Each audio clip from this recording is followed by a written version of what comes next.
3D platformers are a blast to play, man. I've said this so many times at this point, so I won't regurgitate it here. But out of all the franchises that are jumping about, Sonic has always been the one I've never really had any interest in exploring. Because, you know, most of his 3D platformer titles are either extremely mid or just straight up atrocities. But man, we all know that at this point. There are so many videos on YouTube just dunking on the poor guy. The downfall of Sonic, the rise and fall of Sonic, the fall of my poopy in the toilet Sonic. We get it, he used to be cool. And personally, I never really disliked Sonic, but I've always been kinda whatever about him until the release of Forces, that is, where the gameplay is just so offensively simple and boring that it made my brain shrink to the size of a pebble. This game sucks so much that it made me not want to touch another Sonic game ever again. Goddamn weird parasocial relationship, stupid ass game. But now here we are in 2022 and Sonic Frontiers is released to the public, and I decided to give this blue hedgehog another try. And it turns out to be super alright and kinda mediocre, so that's at least better than 75% of his other 3D games. Yay? I guess, I don't know. This game is basically just an open world Sonic game where you run around like a madman collecting a bunch of collectibles Banjo-Kazooie style with the occasional enemy/boss fight here and there. It really is a fairly simple game. Sonic doesn't have that many movement tricks you can perform, but it does have a bunch of little attractions scattered everywhere that you can chain in a row. Trapezes, springs, boost pads, little balloons you can home to, walls you can wall run on. These are weird things that they just kind of spit you out. Bouncy poles, swingy monkey bars, rows of rings you can dash through. These rope things that nobody knows the name of. And most importantly, grind rails. So many goddamn grind rails. It's actually insane how many of them are sprinkled across the map. They usually combine these things together to make a little roller coaster, with the reward of you completing it being a memory token and can be used to talk to multiple NPCs like Tails, Amy, Knuckles, and like a 6-year-old kid. That's the main gameplay loop. You see a funky roller coaster and you go on the funky roller coaster. There are so many of them to the point that it becomes obnoxious. Now they are kind of fun to go off on. You jump on one, you go whee!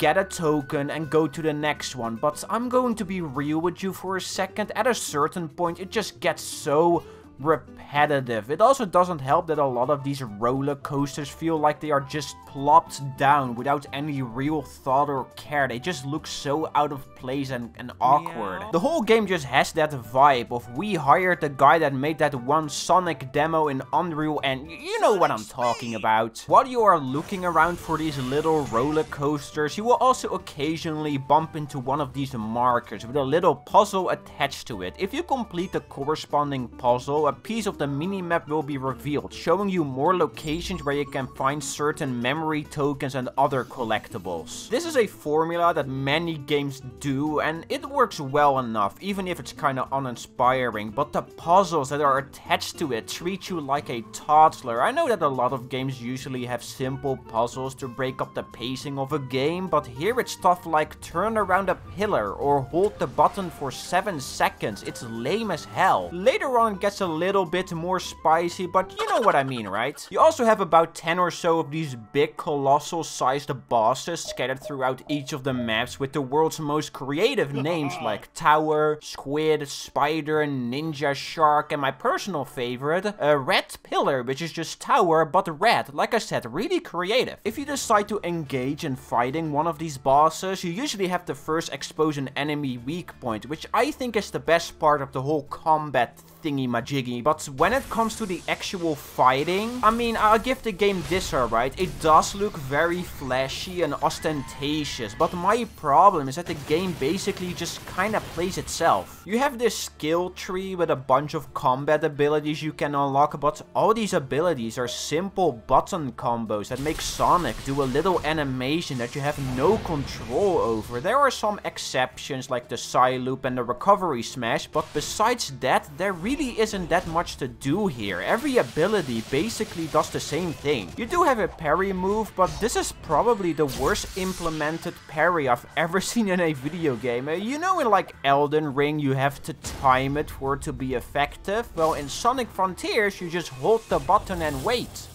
Also, you just kind of float in the air while doing it. Each time you defeat a boss, you get a portal gear, which can be used to open up different cyberspace portals, which are your standard run-of-the-mill boost formula Sonic levels. But these are so frustratingly clunky and straight up not fun. I've never been a big fan of this style of gameplay to begin with. I think Generations did it alright, but man, here it just straight up blows balls. These cyberspace levels have 4 missions you can complete, and each completed mission awards you with a vault key, which are used to collect Chaos Emeralds. If you collect all of these and talk to every highlighted NPC and do their little stupid ass minigame, you then get to fight the big baddie of that island, which is basically just a gigantic spectacle of Sonic doing a bunch of wacky moves while you beat a big metal robot into the ground. But again, the combat here is basically kind of the same as the other bosses. The game just plays itself by continuously playing these little ability cutscenes. Sometimes you have to do a quick time event, mash a button quickly, or the game hits you with a parry opportunity, but besides looking cool and having some dope ass music in the background, I thought these were kinda weak. I would say that the whole game is divided into 4 main chunks: funny roller coasters, clunky but funky combat, stupid little mobile game puzzles, and classic boost formula Sonic levels. If I had to rank each part with a grade, I would rank it like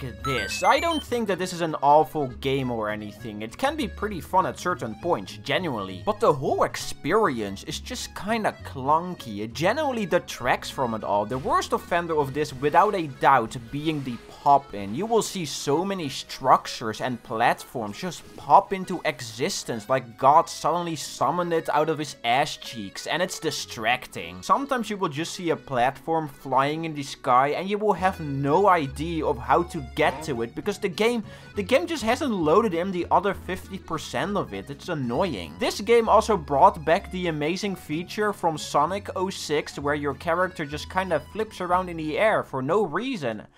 This is a good game. But even with that all being said, the dumb mobile game puzzles, the stupid roller coasters that lock you into a 2D perspective, the undercooked fishing minigame, the pop-in, the clunk, the story, at least all of it is still better than Pokemon Scarlet and Violet, because that game is a straight up mess. I said enough. Goodbye.